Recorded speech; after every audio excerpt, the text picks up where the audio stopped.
ام المومنین سیدہ عائشہ صدیقہ طیبہ طاہرہ عفیفہ رضی اللہ عنہا فرماتی ہیں کہ جب آپ اپنے آستان اقدس میں تشریف لاتے تھے تو سب سے پہلے سلام کرتے. مجھے اور آپ کو آج یہ فیصلہ کرنا ہے کہ ہم نے جب بھی جتنی مرتبہ بھی اپنے گھر جانا ہے گھر والوں کو سلام کرنا ہے. سلام ایک دعا ہے، اور جب السلام علیکم ورحمۃ اللہ کرتے ہیں تو اس کا معنی یہ ہوتا ہے کہ جس کو ہم یہ سلام کہہ رہے ہیں اس کو ہماری طرف سے سلامتی کا پیغام ہے.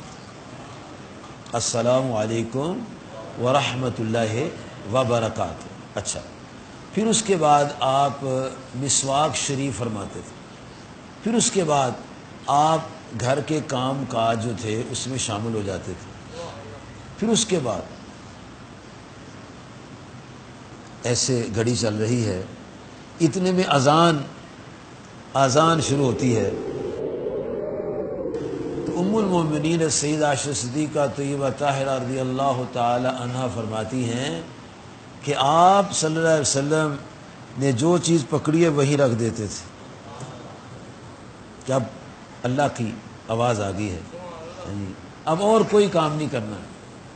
میں نے آپ نے ہم سب نے اگر اپنا یہ رویہ اگر درست ہے تو اور مضبوط عطا فرمائے، اگر نہیں تو اس رویے کو ٹھیک کرنے کی ضرورت ہے کہ جو ہی اذان ہو تو ہی کام کا چھوڑ کے رب کی بارگاہ میں جائیں. دیکھیں، وضو کرنا ہے اگر نہیں ہے تو ٹائم لگے گا، سنتیں پڑھنی ہیں ٹائم لگے گا، اور پھر تکبیر تحریمہ تکبیر اولیٰ کے ساتھ نماز پڑھنی ہے، تبھی ممکن ہے نا کہ پہلے جائیں گے تو. اور آقا کریم صلی اللہ علیہ وسلم فرماتے ہیں کہ جو پہلی صف میں آ کر بیٹھتا ہے اللہ تعالیٰ کے نوری فرشتے اس پر درود بھیجتے ہیں.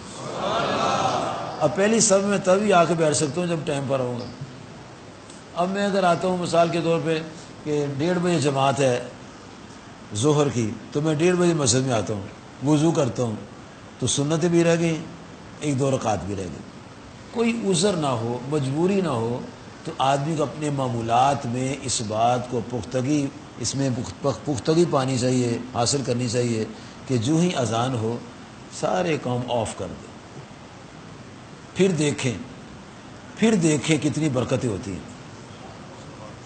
جب ہم نے اللہ کی بات کی پرواہ نہیں کی ہے تو برکتیں کہاں سے آئیں گی؟ اللہ تعالیٰ دیکھ رہا ہے کہ میرا بندہ حی علی الصلاح کی پرواہ کرتے کہ نہیں کرتا، حی علی الفلاح کی پرواہ کرتے کہ نہیں کرتا. کہتا ہے یہ میں کام کر، یہ میں کام کر، یہ میں کام کر لوں، تو کام تو کبھی ختم نہیں ہوتا.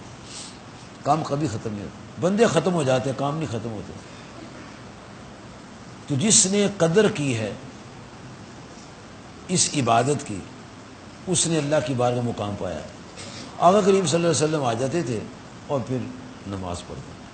تمام علماء نے پورا دین پڑھا ہے اور پورے عالم پکے عالم ہیں، لیکن میرا ان سے ایک سوال ہے کہ مجھے یہ کہیں سے تلاش کر کے بتائیں کہ جب اذان ہوتی تھی اور نماز کا وقت ہو جاتا تھا اور صحابہ کرام نے عرض کیا حضور نماز تیار ہے، تو آپ نے فرمایا کوئی نہیں پاڑی لینی ہے.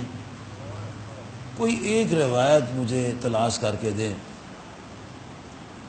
میں نے آپ کی دعاؤں سے، اللہ کی توفیق سے، باب اسکار کی نگاہ کرم سے اور نبی علیہ السلام کی نالین پاک کا صدقہ 3 دفعہ پوری بخاری شریف شروع سے آخر تک پڑھی.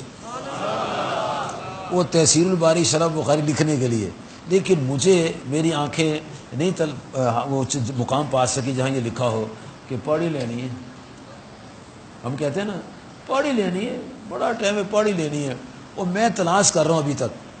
میں نے نماز کی 1 2 3 4 کتابیں لکھی ہیں، مجھے نماز سے پیار ہے، آئے نماز کا جائزہ لیں، اور مترجم نماز میں نے 3 4 کتابیں لکھی ہیں، اور میں تلاش میں ہوں کوئی ایسے مجھے حدیث ملے وہ میں اس کتاب میں لکھ دوں جی کہ آقا کریم صلی اللہ علیہ وسلم نے فرمایا پاڑی لینی کوئی گل نہیں. دیکھیے یارو دوستو، آپ ذہن میں رکھیں یہ علماء بیٹھے ہوئے ہیں، ان سے پوچھ لو، میرے خیال میں یہ بھی فرمائیں گے کہ ہم نے ایسی حدیث ہی نہیں پڑھی. اگر آپ فرما دیتے پاڑی لینی بڑا ٹائم ہے تو پھر اتنے لوگ مسجد میں نہ ہوتے، کبھی نہ ہوتے. آپ نے فرمایا اللہ پاک نے جوئلت لی الارض مسجد و طہورا، یہ صحیح بخاری کے الفاظ ہیں کہ اللہ پاک نے میرے لیے ساری زمین مسجد بنا دی ہے، اے ایمان والو جہاں تمہیں نماز کا وقت آ جاتے وہی نماز پڑھ لو، صحرا میں پڑھ لو، جنگلوں میں پڑھ لو، دریاؤں میں گزر رہے ہو پڑھ لو، پہاڑوں میں پڑھ لو، جہاں وقت آ کے وہاں نماز پڑھ لو۔ یہ صحیح بخاری کی حدیث ہے۔